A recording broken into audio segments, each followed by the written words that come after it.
السلام علیکم ورحمۃ اللہ وبرکاتہ۔ آج انشاءاللہ ہماری بستی بارکس میں اور شہر حیدرآباد میں بدقسمتی سے جو واقعات یعنی لڑائی جھگڑا قتل وغیرہ وغیرہ یہ جو واقعات ہوتے چلے جا رہے ہیں، جس کی وجہ سے کہیں پر کوئی بڑا حادثہ ہو رہا ہے یا پھر اسی طریقے سے کوئی لڑائی جھگڑے ہو رہے ہیں اور ایک دوسرے کے بیچ میں دشمنیاں پیدا ہوتی چلی جا رہی ہے، اور خاص کر یہ چیزیں زیادہ تر مسلمانوں ہی کے بیچ میں دیکھنے میں آ رہی ہے۔ اور جیسا کہ ہماری اپنی بستی میں بھی آج کل لڑائی جھگڑے کافی بڑھ چکے ہیں، چھوٹی موٹی بات پر آپس میں ایک دوسرے سے لڑائی جھگڑے کرنا، ہتھیاروں کے ذریعے آپس میں ایک دوسرے پر حملے کر لینا، نوجوانوں کی جان کی کوئی قدر و قیمت اب باقی نہیں رہی ہے۔ تو اس سلسلے میں دیکھنے میں یہ آ رہا ہے کہ ایک تو چھوٹی موٹی بات پر لڑائی اور جھگڑے شروع ہو جاتے ہیں، اور اس لڑائی اور جھگڑے کے بعد میں، اس حادثے کے بعد میں دو گروہ بن جاتے ہیں۔ ایک گروہ کسی کی تائید کرتا ہے، دوسرا گروہ کسی کی تائید کرتا ہے، اور اس کے بعد میں دیکھنے میں یہ آتا ہے کہ بہت سے لوگ لڑائی جھگڑوں میں ملوث افراد کے بارے میں، خصوصاً نوجوانوں کے بارے میں غصے کی حالت میں ایسی باتیں اپنی زبانوں سے نکالنی شروع کر دیتے ہیں کہ ان بچوں کی راؤڈی شیٹ اوپن کی جائے، پی ڈی ایکٹ میں بک کیا جائے، یقیناً یعنی جن لوگوں کو حملہ کر کے زخمی کیا گیا، ہتھیاروں سے حملہ کیا گیا، ان کا غصہ واجبی ہے۔ لیکن میں آج آپ لوگوں کے سامنے جو باتیں پیش کرنے کی کوشش کروں گا وہ اصلاح سے متعلق رہیں گی کہ ہماری ذمہ داریاں جب دو گروہ کے بیچ میں، دو قبیلوں کے بیچ میں، دو خاندانوں کے بیچ میں جب آپس میں لڑائی اور جھگڑا ہو جائے تو ہماری اپنی ذمہ داری، سوسائٹی کے ہر فرد کی ذمہ داری کیا بنتی ہے؟ جیسا کہ علامہ اقبال نے کہا تھا، دیکھیے، افراد کے ہاتھوں میں ہے اقوام کی تقدیر، ہر فرد ہے ملت کے مقدر کا ستارہ۔ تو ہر فرد ملت کے مقدر کا ستارہ ہے۔ ہر ایک کا ہمیں احترام کرنا چاہیے، ہر ایک کی ہمیں عزت کرنی چاہیے۔ اور دیکھنے میں جو یہ آ رہا ہے کہ خصوصاً ہمارے نوجوان بچے غصے کی حالت میں ایک دوسرے کو برداشت نہیں کرتے اور ایک دوسرے سے لڑائی اور جھگڑا شروع کر لیتے ہیں، اور معمولی باتوں پر ایک دوسرے کو قتل کرنا،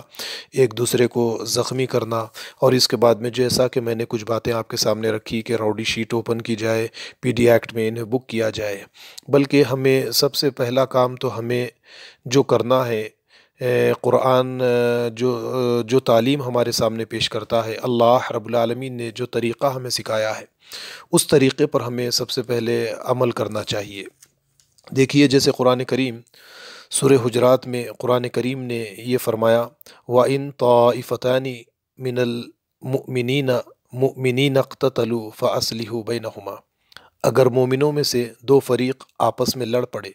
تو ان میں صلح کرا دو۔ وَإِن طَائِفَتَانِ مِنَ الْمُؤْمِنِينَ اقْتَتَلُوا فَأَصْلِحُوا بَيْنَهُمَا، اگر مومنوں میں سے کوئی دو فریق آپس میں لڑ پڑے تو ان میں صلح کرا دو۔ اب ہماری یہ ذمہ داری ہے، اور خاص کر علماء دین کی یہ ذمہ داری ہے، اور خاص کر با اثر اشخاص کی، بستی میں، سوسائٹی میں با اثر جو اشخاص ہے، علماء جو ہے، ان کی یہ ذمہ داری ہے کہ یہ دو گروہ کے بیچ میں صلح کرانے کے لیے آگے آئیں، ان کے بیچ میں صلح کرانے کی پوری کوشش کی جائے۔ جیسے اللہ نے آگے فرمایا، فَأَصْلِحُوا بَيْنَهُمَا بِالْعَدْلِ وَأَقْسِطُوا إِنَّ اللَّهَ يُحِبُّ الْمُقْسِطِينَ، دونوں فریق میں مساوات کے ساتھ صلح کرا دو اور انصاف سے کام لو، اللہ تعالیٰ انصاف کرنے والوں سے محبت کرتے ہیں۔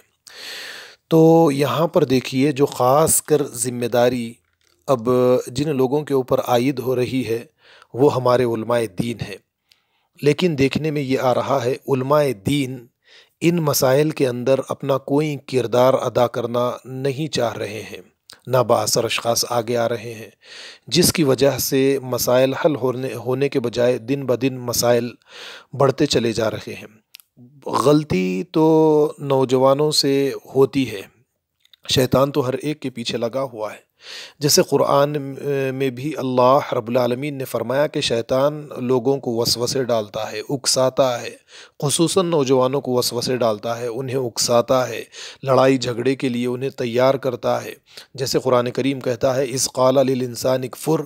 کہ انسان سے کہتا ہے کہ کفر کر، لڑائی کر، جھگڑا کر، وغیرہ وغیرہ۔ فلما کفرہ، اور جب انسان کفر کرتا ہے، غلطی کر بیٹھتا ہے، قال انی بری من کا، تو کہتا ہے کہ میں تو تجھ سے بری ہوں، سورہ حشر میں جیسے فرمایا گیا۔ تو شیطان وسوسے ڈالتا ہے، جس طریقے سے ہماری بستی میں دیکھنے میں یہ آتا ہے، یا مسلم سوسائٹیوں میں دیکھنے میں یہ آتا ہے کہ ایک مسلمان دوسرے مسلمان سے لڑتا ہے، جھگڑتا ہے، کوئی کسی کا قتل کرتا ہے، کوئی کسی کو زخمی کر دیتا ہے، وغیرہ وغیرہ، دیکھنے میں زیادہ تر یہی آ رہا ہے۔ تو ایسے معاملات کو حل کرنے کے لیے علماء کو آگے آنا چاہیے، اور بااثر اشخاص کو آگے آنا چاہیے، معاشرے کی تعمیر کے لیے آگے آنا چاہیے۔ لیکن افسوس، سوسائٹی کے تقریباً افراد کا مزاج، جس میں سب علماء میں نہیں کہوں گا، لیکن بعض علماء بھی اس میں شریک ہے، اور سوسائٹی کے تقریباً سب افراد میں نہیں کہوں گا، تخریب کاری کے کام کاج میں آگے آتے ہیں۔ اگر کہیں پر لڑائی اور جھگڑا ہو گیا، اور دو گروہ کے بیچ میں، دو گروپ کے بیچ میں، دو قبیلوں کے بیچ میں صلح کرانے کے بجائے، اس صلح کے بجائے اس کام کو اور بگاڑنے کی کوشش کی جا رہی ہے، تخریب کاری کے کاموں کے اندر حصہ لیا جا رہا ہے۔ تو ہمیں کرنا یہ ہے کہ جب دو قبیلوں میں جھگڑا ہو گیا، خاندانوں میں جھگڑا ہو گیا، تو اس کو صلح، صاف صفائی، بھائی چارگی کے ذریعے ان کو ملانے کی کوشش کرے۔ لیکن دیکھیے، ہماری اپنی سوسائٹی میں جو دیکھ رہا ہوں کہ جھگڑا ہو گیا، تو اس جھگڑے کو، جیسا میں نے بتایا کہ صلح کروا کر دونوں کو ملا دے، دونوں کو بھائی بھائی بنا دے، اس کے بجائے یعنی مرچ مسالہ لگا کر یا چنگاری پر تیل ڈال کر آگ بھڑکانے کا کام انجام دیا جا رہا ہے۔ اللہ تعالیٰ نے قرآن کریم میں جو ہماری رہنمائی کی ہے، وَإِن طَائِفَتَانِ مِنَ الْمُؤْمِنِينَ اقْتَتَلُوا فَأَصْلِحُوا بَيْنَهُمَا، اگر مومنوں میں سے کوئی دو فریق آپس میں لڑ پڑے تو ان میں صلح کرا دو۔ تو ہماری ذمہ داری یہ ہمیں معلوم ہو رہی ہے کہ ہم صلح کرانے کے لیے آگے آئے، اور ہماری سب سے پہلی کوشش بھی صلح ہونی چاہیے، سزا نہیں ہونی چاہیے۔ جیسا میں نے بتایا، کیونکہ ہر فرد ملت کے مقدر کا ستارہ ہے، تو جن بچوں سے، جن لوگوں سے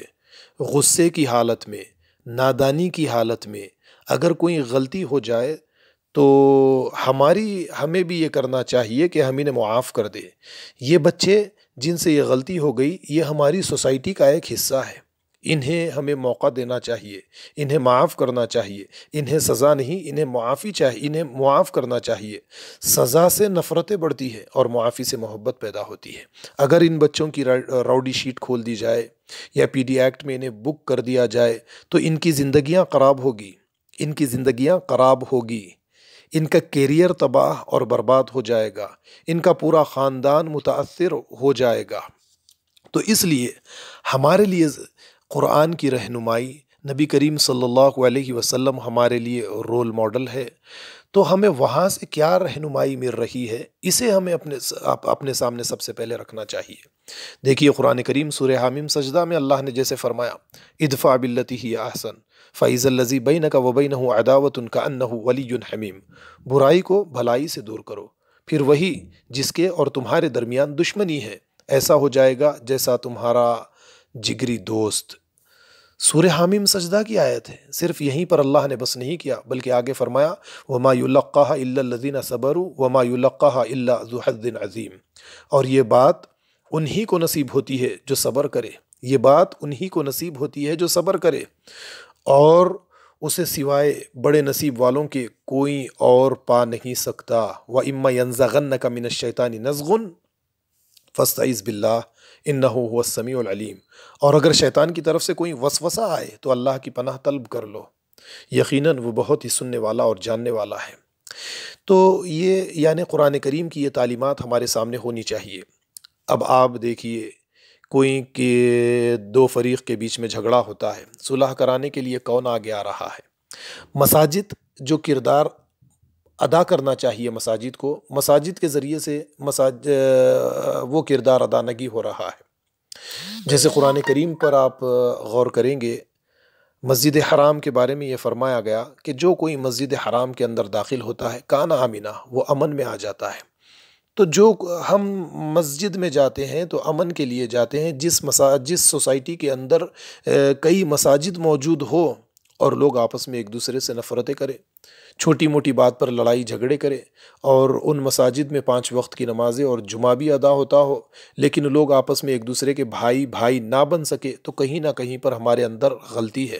اللہ کے نبی صلی اللہ علیہ وسلم کی اس حدیث کو یاد کیجئے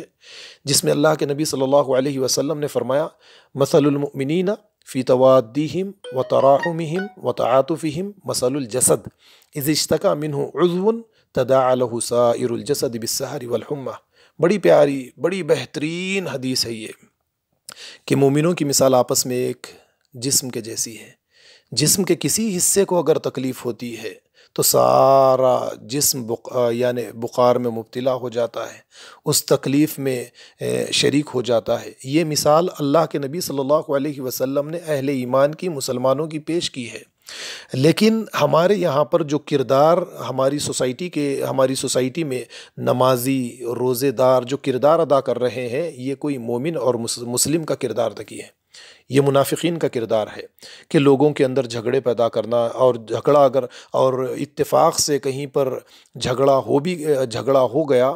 تو بس اسے شے دینا، اسے ختم کرنے کی کوشش نہیں کرنا، بلکہ ایک بات کے اندر کچھ اور باتوں، مرچ مسالہ لگا کر اسے بڑھانا،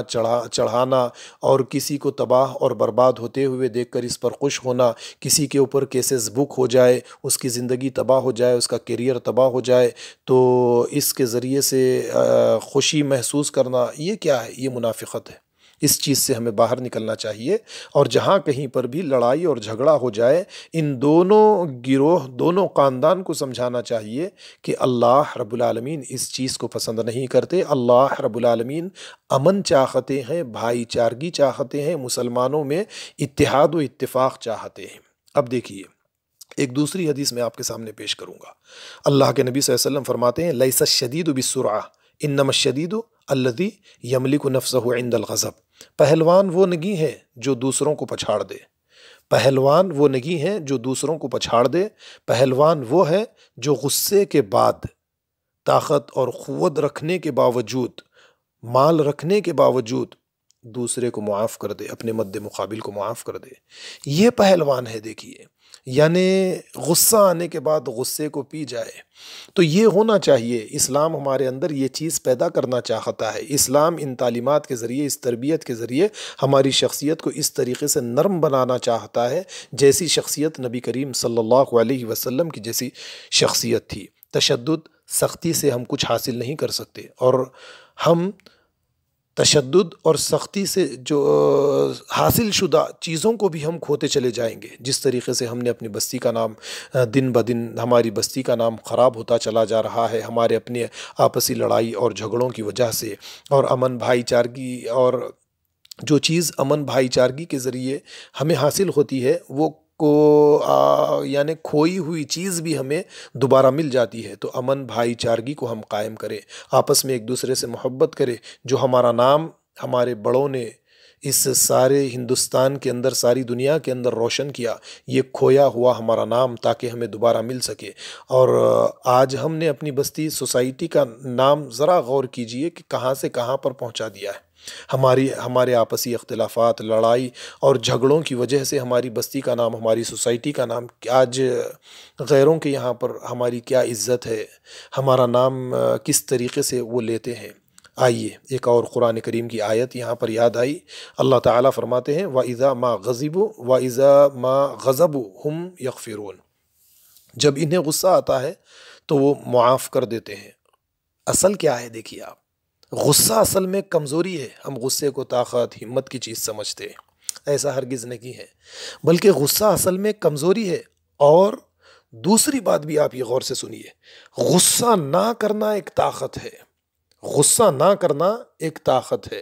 سامنے والا ہمیں اکسائے، لڑائی اور جھگڑے کے لیے اکسائے، اس وقت میں اپنے آپ پر